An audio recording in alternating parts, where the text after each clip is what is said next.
Hi everyone, my name is Katie McNamara and I am an International Admissions and Recruitment Officer here at Carleton University.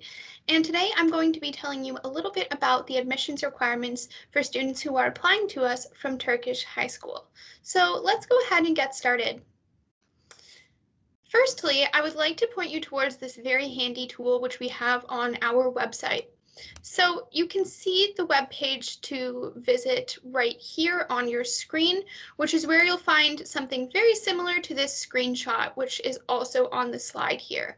So you can see in this tool, you can input your educational background and curriculum, and then select your program of interest. And when you click Get Details, it will show you exact requirements for the program you're interested in applying to. And you can play around with this as many times as you would like, so I would certainly encourage you to do so, especially if you're considering applying to more than one program, so that you ensure that you meet the requirements prior to doing so. To give you a general overview of how admissions will work for students who are applying from Turkish High School, your admissions average will be calculated using the top 6 courses on your transcript that you submit to us. Any prerequisites for the program that you're applying to do need to be presented at the grade 12 level, and we will always consider the highest level that you have taken in any subject. Now, I mentioned prerequisites briefly on the last slide, and I would like to provide a little bit more detail about what this means. So, prerequisites are simply courses that are required for entry to a particular program. So, for example, if you're a student applying to engineering, the prerequisites for that program are math, chemistry, and physics, and we require you to take these for entry to that program to ensure that you have all of the required relevant knowledge to set you up for success within your degree program. So you do need to present those courses at the grade 12 level, which is important to keep in mind when you're selecting your classes for your final year of high school. Please ensure that you're taking the prerequisites for the program that you wish to apply to. Again, we will always consider those at the highest level you have taken them, and we calculate two averages when you apply to us. So your overall admissions average and your prerequisite average. So for example, using engineering again, if you have math, chemistry, and physics, we will be calculating the average of those three subjects, and that is what would be considered your prerequisite average. So this is another example of the tool that's on our website, which shows you exact admissions requirements. So in this case, for the sake of the example, we have pretended that we are a student who would like to apply to our media production and design program.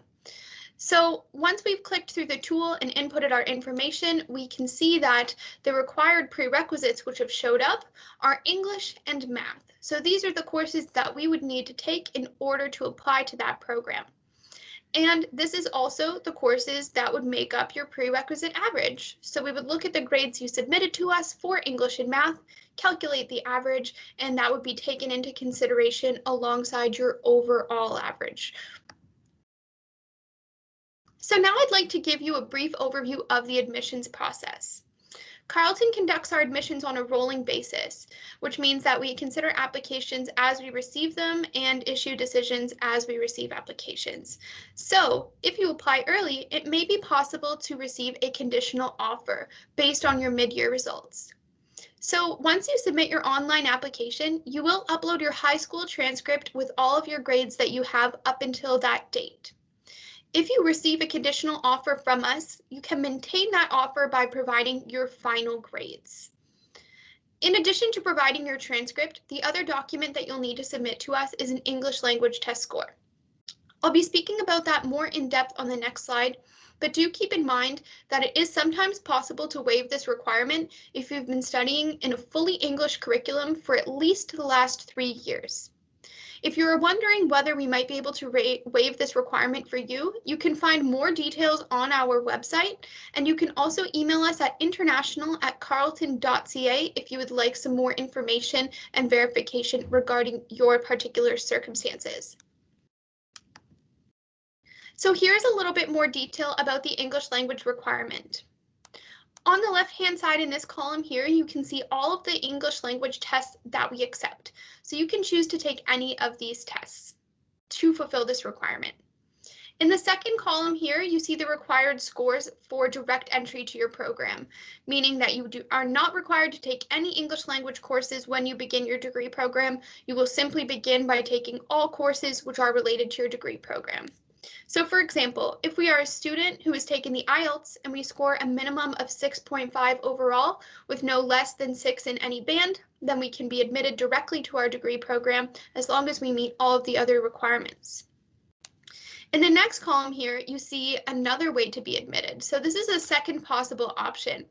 So if you have slightly lower scores in any of these categories for any of these tests, we'll use IELTS again as an example. Between 5 to 6 with a minimum of 4.5 in each band and a minimum average of 5 for writing, reading, and listening, it may be possible to be admitted with an English language requirement. So if you are admitted with an English language requirement, this means that we will place you in a category which will require you to take a certain number of English language courses when you enter your degree program. The courses that you take will be dependent on the score that you submit to us. So there are different categories and you are placed by our language department depending on the results that you've submitted to us. You will take those English language courses alongside some courses from your degree program. And once you pass all of your English language courses with the required grades, you will then begin taking courses fully within your degree program.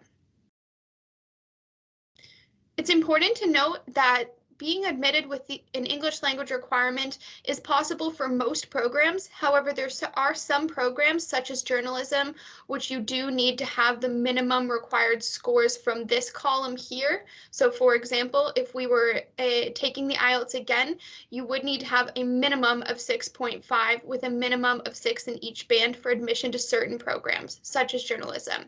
So if you believe that you're a student who may be admitted with an ESL requirement, it's important to check on our website right here. The link is in the bottom right-hand corner to ensure that your program is eligible for admission with an ESL requirement.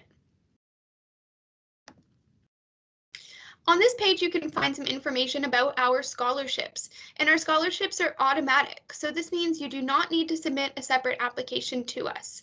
We will automatically consider you for one of these awards based on the grades that you provide to us at the time of application.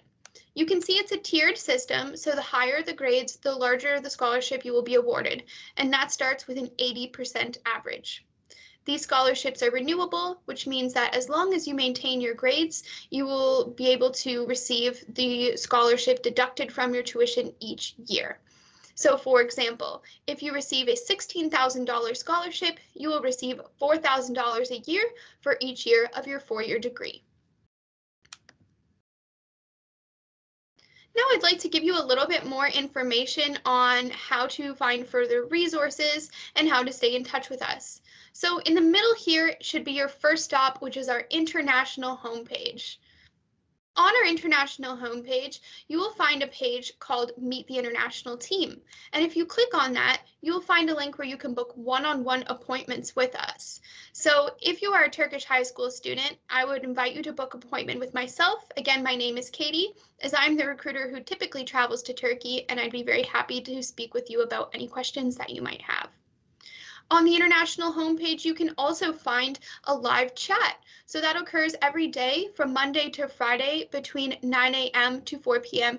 Eastern Time. And it's like instant messaging with one of our representatives for any quick questions that you have. We're also hosting a variety of online events. So I would recommend checking our events page to see anything that's happening in your region. Sometimes these are webinars, sometimes they're virtual fairs, so keep an eye on that page to make sure you register for anything you're interested in. And lastly, because this is a short video, I would like to give you some information about how to stay in touch with us in case you have any follow-up questions. So the first link you see here is again to our international homepage, which should be your first stop for information. The second link is for Carleton 360. You can actually apply to us through this website, but you can also create an account even if you're not ready to apply yet in order to receive personalized information based on the region in which you're located and the program you'd like to apply for. Next, you'll see two email addresses. The international inbox can take questions at any time, and you are always welcome to contact us there. However, if you are a Turkish high school student, again, because I am the Carleton recruiter for Turkey, I would invite you to contact me directly, and I will be very happy to assist you. So thank you for watching this video, and I hope to hear from you soon. Best of luck.